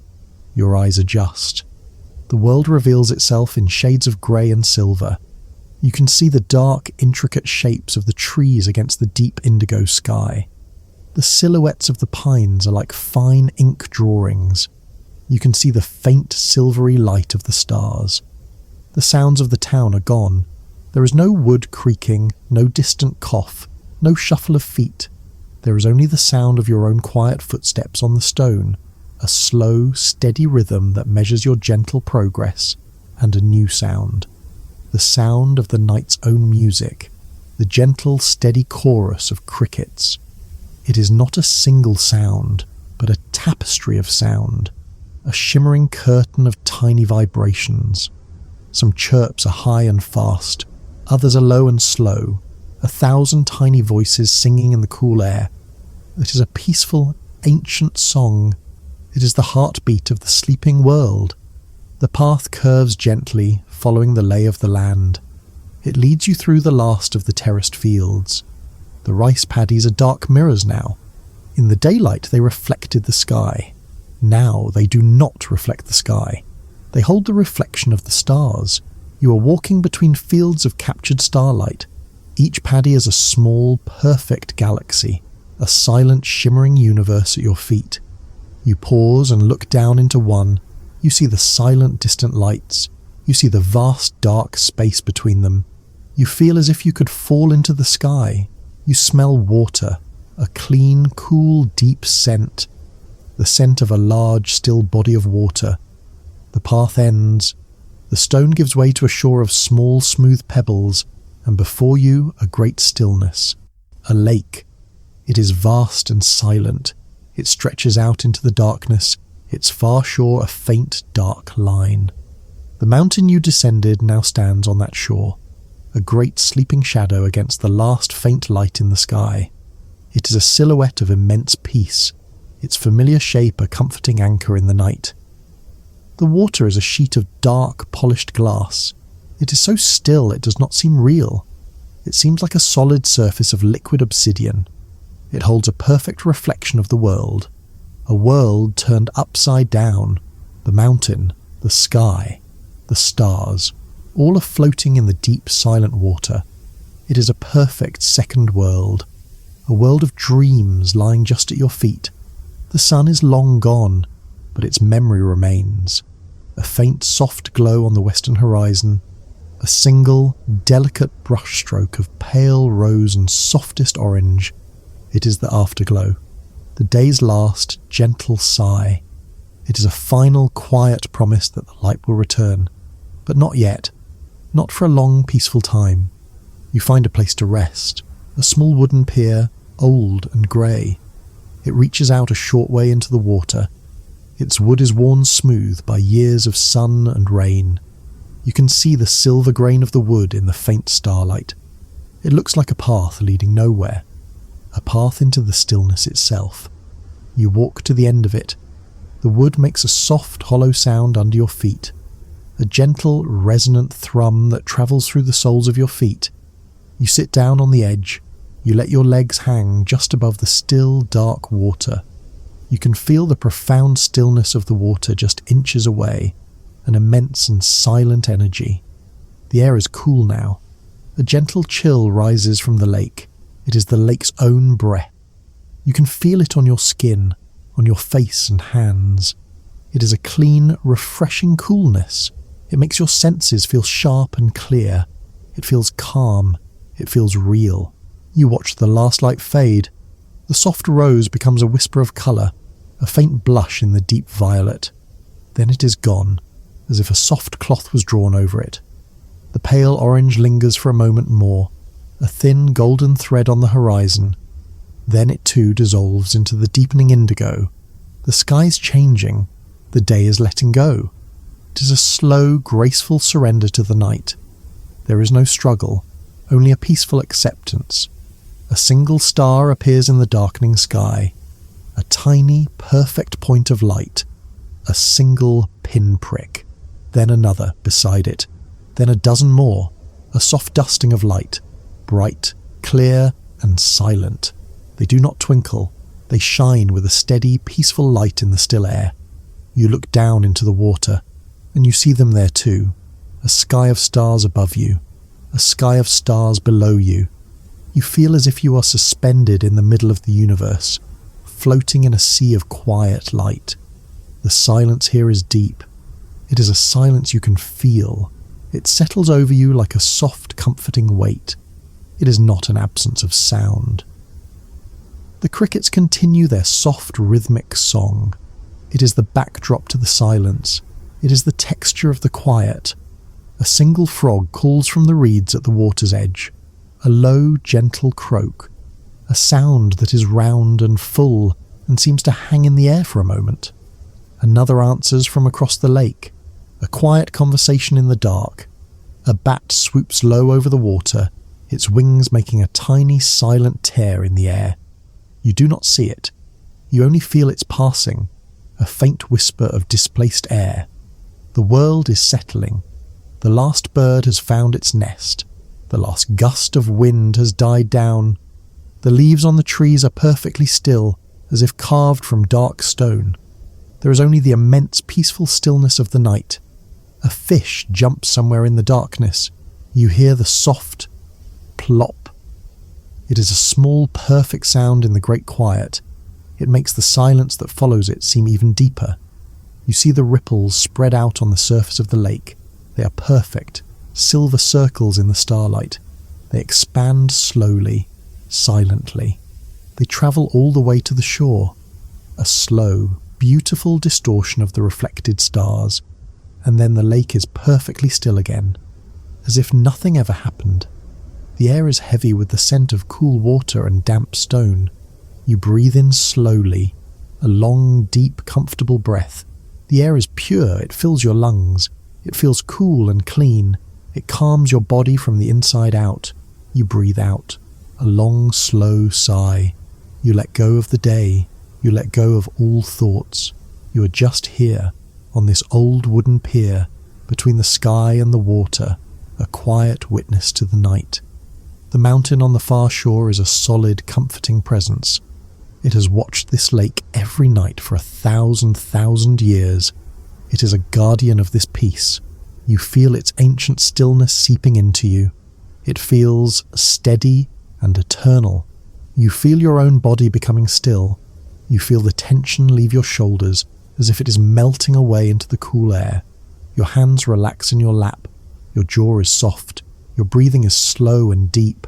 It finds the rhythm of the night, the gentle pulse of the cricket's song, the slow turning of the stars in and out. A soft, steady tide, rising and falling, without effort, without thought. It is the oldest rhythm you know. The last of the violet fades from the sky. The sky is now a velvet cloth of deepest indigo and black. The stars are brilliant now. A river of faint milky light flows across the heavens. The galaxy, so distant, so silent, so beautiful.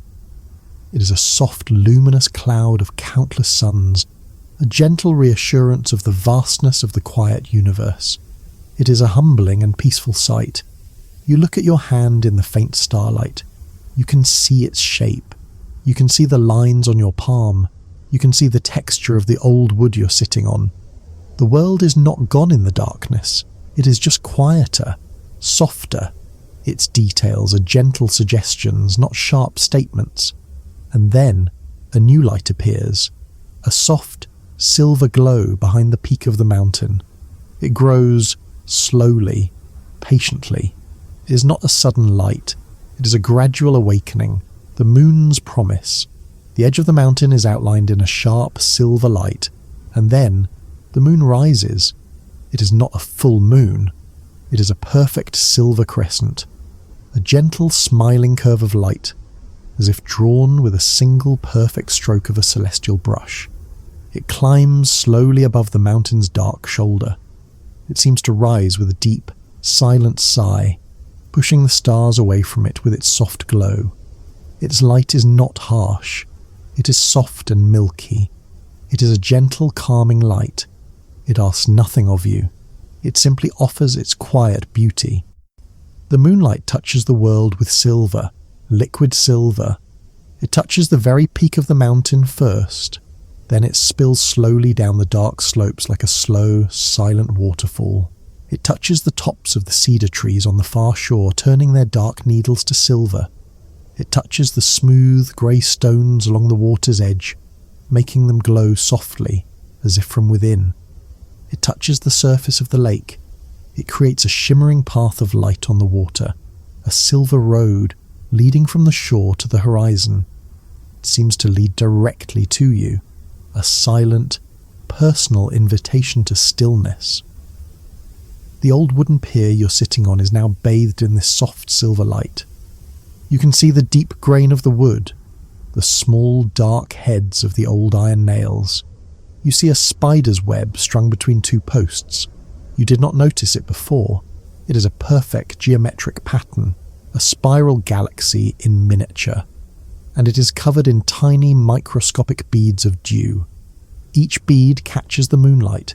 Each one becomes a tiny, perfect lens.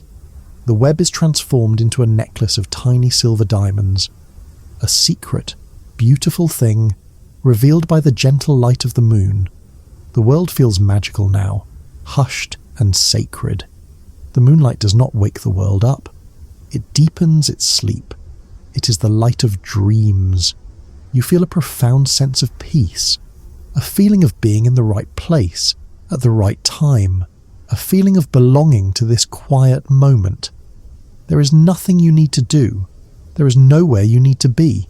There is only this perfect, quiet moment. The cool air settles around you like a soft blanket. You feel your body grow heavy, a comfortable, pleasant heaviness, a feeling of sinking gently into the stillness of the pier, of the night itself. Your muscles are soft and relaxed. Your mind is clear and still as the dark water of the lake.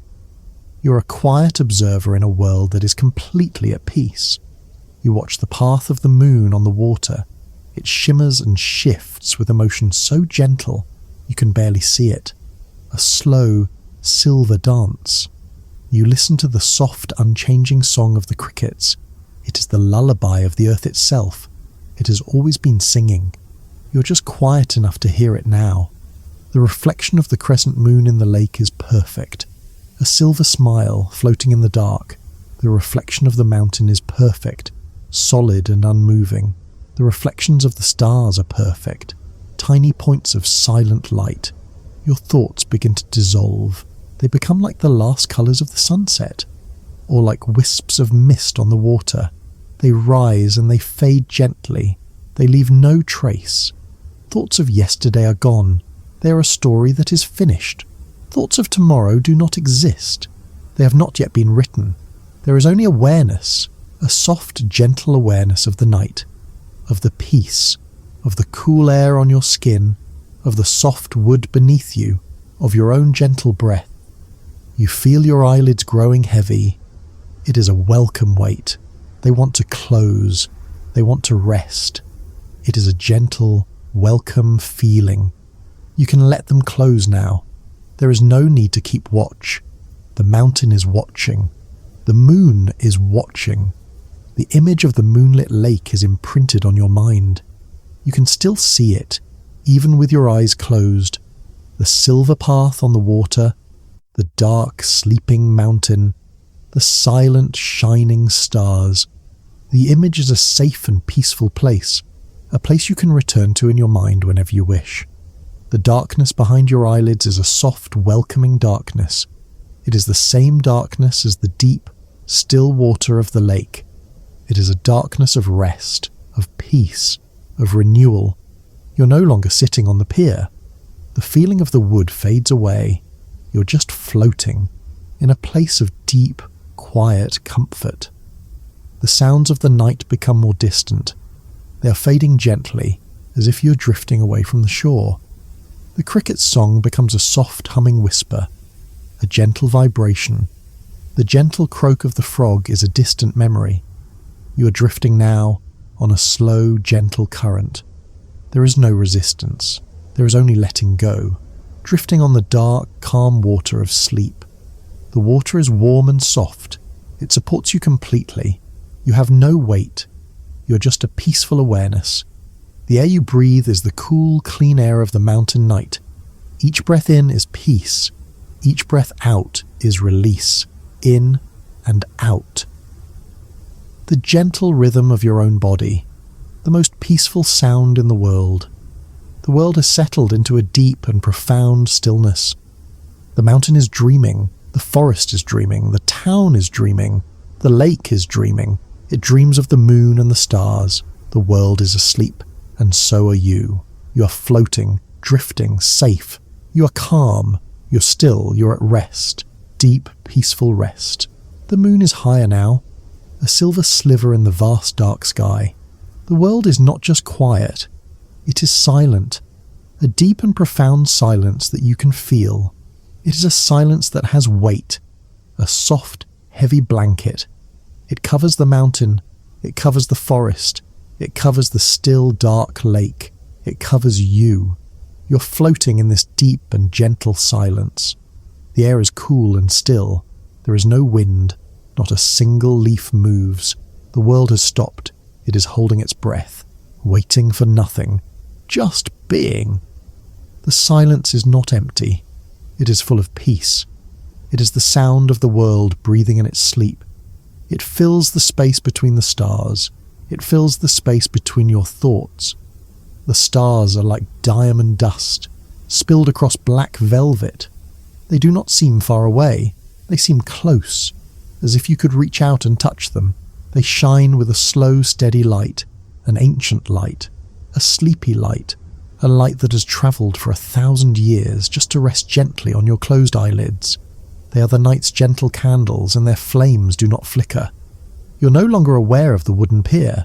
You're no longer aware of the shore. There is only the feeling of floating, suspended in the cool, clean air, between the dark water and the dark sky. You're safe here, utterly safe, held by the quiet of the night, wrapped in its deep and peaceful stillness. The music of the crickets has softened. It has become a low, gentle hum, a single, steady vibration that exists at the very edge of hearing. It is the sound of deep night, the sound of the world dreaming. It is a sound you can feel more than you can hear, a soft hum in the stillness. It is the sound of deep, deep peace. Your journey is over. There is nowhere else to go, no path to follow. There is only this place of perfect rest, this quiet corner of the night. You have arrived, and now you can let go. You can let everything go. There is nothing left to do, nothing left to think. There is only the gentle act of resting. You can let your attention drift inwards, away from the stars, away from the moonlit water. Turn your awareness gently inward, to the quiet, peaceful space within you, a space that is as vast and as still as the night sky. Become aware of your breathing. Do not change it, just notice it. A soft, slow tide, rising and falling, in and out. Each breath is a gentle wave of calm, washing through your body. Each breath in brings a feeling of deep, quiet peace. Each breath out lets go of everything you no longer need. Let go of the day. It is finished. It is in the past. It is a story that has been told. Let go of tomorrow. It has not yet begun. It can wait.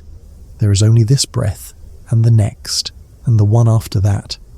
A slow, endless river of quiet, leading you to a place of deep, deep rest. Your body is beginning to feel heavy, a pleasant, comforting weight. It is the feeling of deep relaxation. It is the feeling of letting go.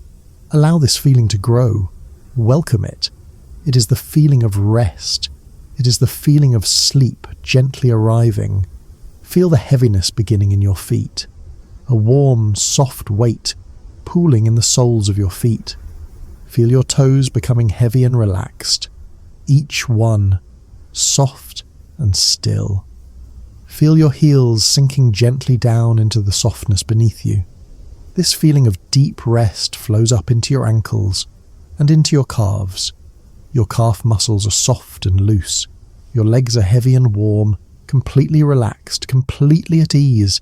They have carried you far, and now they can rest deeply.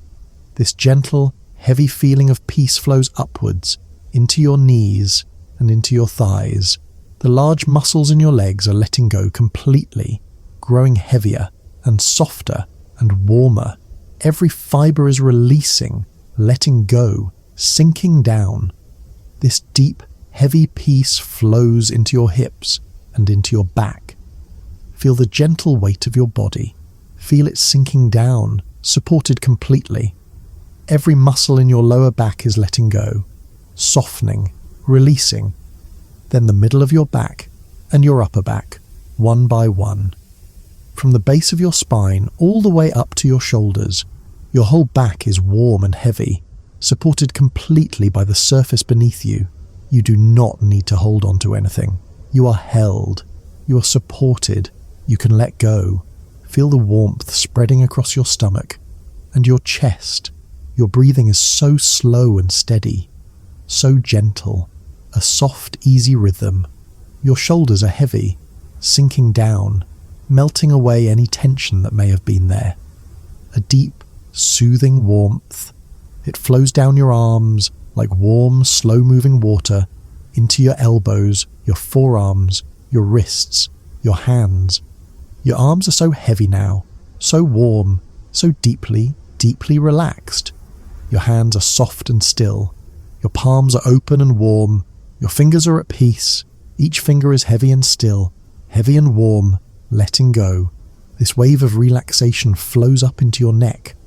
The muscles in your neck are soft. Your head is heavy and supported. This gentle release flows into your jaw. Your jaw is soft. Your lips are gently parted. Your tongue is resting softly. Your cheeks are smooth and relaxed. All the tiny muscles around your mouth are letting go.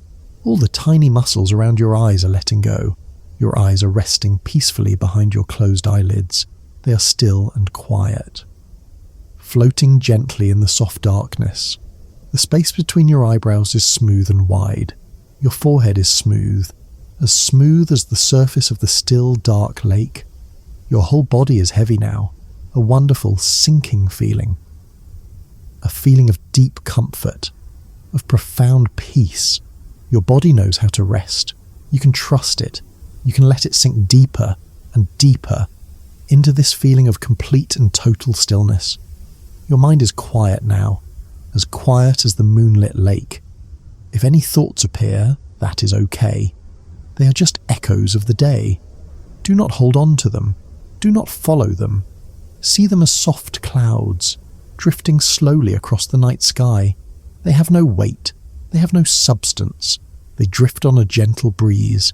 They drift past and they drift away, leaving only the clear, dark, peaceful sky behind. Your mind is a vast, open, peaceful space, still and silent, and in the great silence you hear it, a distant sound, the sound of the temple bell. It rings from high on the mountain. The sound is not loud. It is deep and low. It travels through the cool night air. It is not a sharp sound. It is a round, full, soft sound. A sound that you feel in your bones, in your chest. A gentle, peaceful vibration that spreads through your entire body. Listen to the sound as it fades. It lingers in the air. A long, slow, gentle vibration. It gets quieter and quieter and quieter until it is just a memory of a sound, until it dissolves completely into the silence, and the silence that follows is even deeper than before. You float in this deep, peaceful silence. Your body is heavy. Your mind is still. You're completely at peace. You're ready for sleep.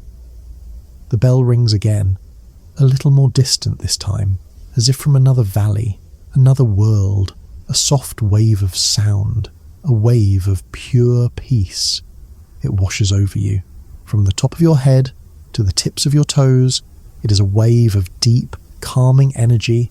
It washes away any last remaining thought, any last remaining tension.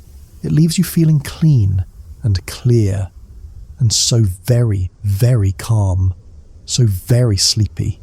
You feel yourself drifting now, gently, slowly, like a single boat on a vast, calm, dark lake. The boat is old and made of dark, smooth wood. It rocks with a motion so slow, so gentle, you can barely feel it. There are no oars, there is no sail. The boat is just drifting. There is no destination. There is only the gentle journey. The boat is carried by a slow, silent current, a current of peace, a current that is pulling you gently towards sleep. You're in the boat, you're safe, you're warm, you're lying down on soft cushions that mould perfectly to your heavy body. The boat is drifting further and further away from the shore of the waking world, drifting out into the deep, calm, dark waters of sleep. The bell is very distant now, a soft, sleepy murmur, a sound from a dream. It is a whisper, a thought of a sound. It is the sound of the world saying good night, the sound of the world letting you go, letting you drift into your own peaceful rest.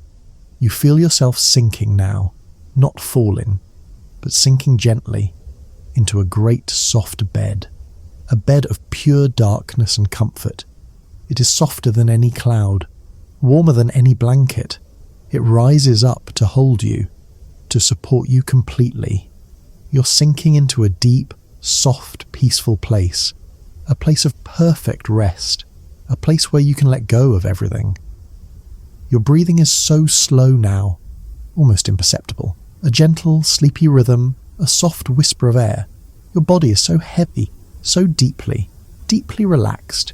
Your mind is so quiet, so still, so empty.